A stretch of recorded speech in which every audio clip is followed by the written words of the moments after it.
We must declare and testify that Black Lives Matter because it comes from the same source. The same source that births Islamophobia, that births anti-Semitism, that births the hatred of Latinos, of Native Americans.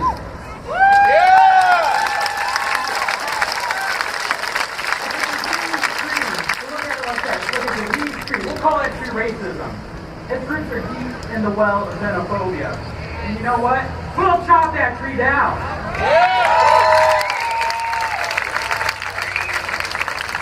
For all my Latino brothers and sisters, I'm speaking of this time. We have seen through the lens of our history state oppression.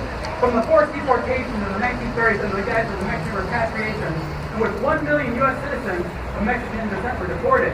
These were U.S. citizens. Some never made it back home. They died in a foreign country just because they looked Mexican.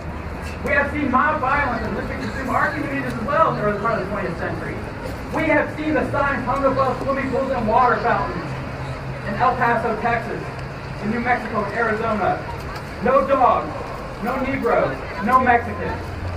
We stood at the forefront demanding an end to segregation and the lives separate but equal. Mendez versus Westminster in 1947 ended segregation in Orange County and became the basis for Brown versus Board of Education in 1964. We demanded justice in the streets. We demanded justice in the streets in our classrooms. Unjust policies forced us to the streets. Our voices were heard. But now, I have to ask, after all the Latinos, where are your voices now? When young black men, women, and children still killed in state-sanctioned violence, when fellow oppressed people in the United States are slaughtered, when our allies are assassinated mercilessly in the streets. Cesar Chavez stood hand in hand with Martin Luther King Jr. He stood hand in hand with Bobby Seale. Martin Luther King called Cesar his brother in the fight for equality. He continued, "You and your valiant fellow workers have demonstrated your commitment for righting wrongs forced upon exploited people. We are together with you in spirit and determination that our dreams for a better tomorrow be realized." Now, let's talk about solidarity. It was August 11, 1968. A young black man, a young activist, a young Black Panther, Thomas Melvin Lewis, was slain by the Los Angeles Police Department. At his funeral stood, as reported by the LA Times, 125 Panthers, 75 Panther sisters, and 30 members of the Mexican militant group, the Brown Berets. 60 representatives of various street groups, most of them white. That is what solidarity looks like. The reporter continued, "Solidarity for Lewis with 5 Panthers and 1 Brown Beret, all wearing white gloves. It is our duty to stand shoulder to shoulder with Black Lives Matter activists as our brothers and sisters did so valiantly in the 1960s with the Panthers. It is our duty to stand as allies and support the Black Lives Matter movement. Police brutality must end. State repression must end. The fear of racism must fall. And remember, the words of the martyr said, but when I leave, you remember I said, with the last words on my lips, that I am a revolutionary. And you're going to have to keep on saying that. You're going to have to keep on saying, I am the proletariat. I am the people." Yeah! People of color, our existence, our success is revolution. When we're successful, we dismantle the white power structure, brick by brick, tree by tree. And when all people of color, all marginalized, oppressed communities stand as one, the establishment will shake. The tree of racism will fall. And not with a whimper, but with the voices of thousands, the voices of millions. White people. Your support of people of color is a revolutionary action. It's a revolution against generations of ingrained racism. Your support is revolution. Yeah! For as long as we all refuse to apply to the light, we are the revolution. And you are the revolutionary. And you're going to have to say it right after me. I am a revolutionary. I am a revolutionary. All power to the people. I want to see my seat the rest of the time this morning. Right now to say a couple words.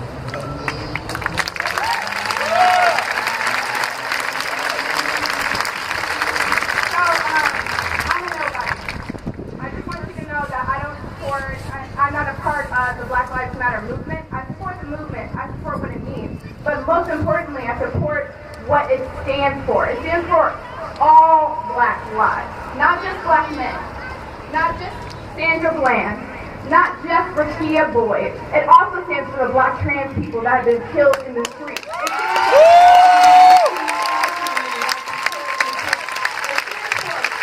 people that are sexually harassed when they're stopped. It stands for the fact that whenever I am driving on the street, am terrified whenever I see a cop pass by me because I don't know if I'm going to get it home that night. Yep. That is what this movement is about. That is why Black lives should matter. This whole movement is about affirming our humanity, our dignity, our self-respect, and our right to live without fear of oppression. It is about liberation. It's not about reparations. We ain't even there yet. It's about liberation.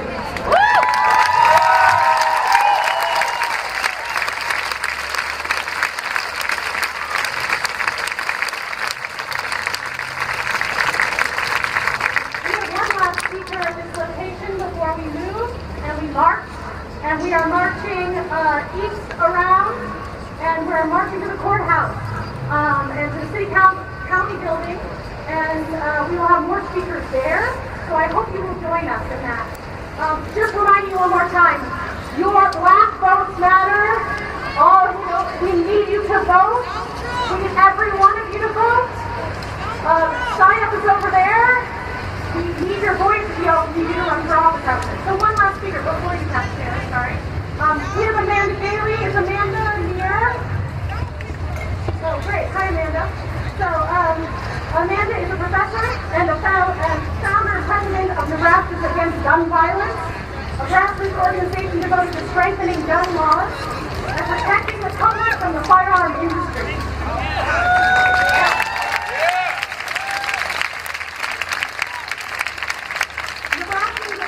Gun violence has fought several dangerous gun bills at our state legislature, and they are tirelessly holding our elected leaders accountable for responding to the public health crisis of gun death. Welcome, Amanda.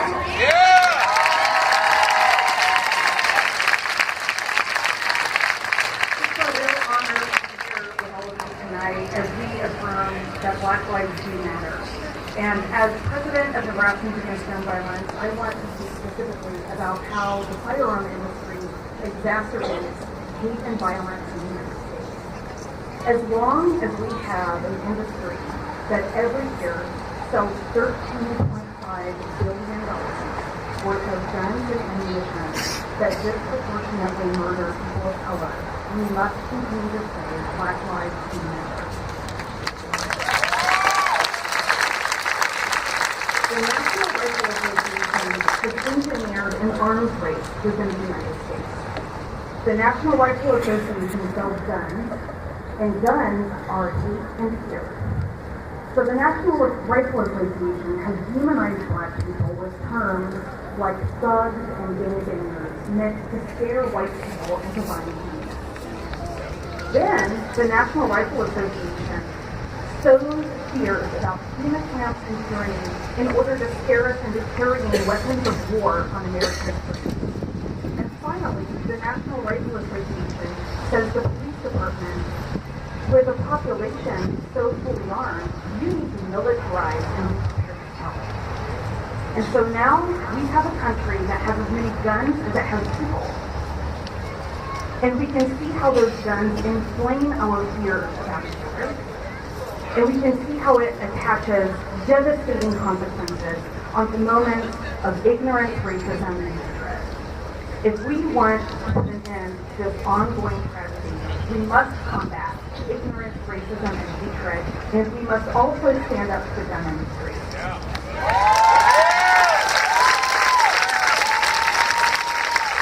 Standing up to the gun industry starts in the building behind us.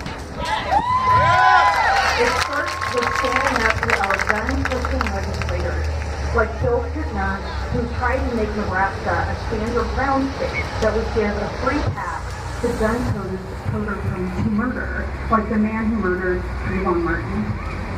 It includes Senator Tommy Garrett, who's trying to push guns into Nebraska schools and churches and bars. If we want to force Nebraska's police department to sell murder weapons back onto our streets. It starts with holding people like Laura Epstein accountable for pushing legislation that was meant to wipe out all of Nebraska's gun ordinances in one fell swoop and was only defeated by one vote. The gun industry feeds off of human misery. But its day is coming because we are paying attention, we are speaking out, we are no longer sitting idly by as that industry puts its profits above our lives. Your voice matters, your participation matters, and together we are going to disarm these. Thank you.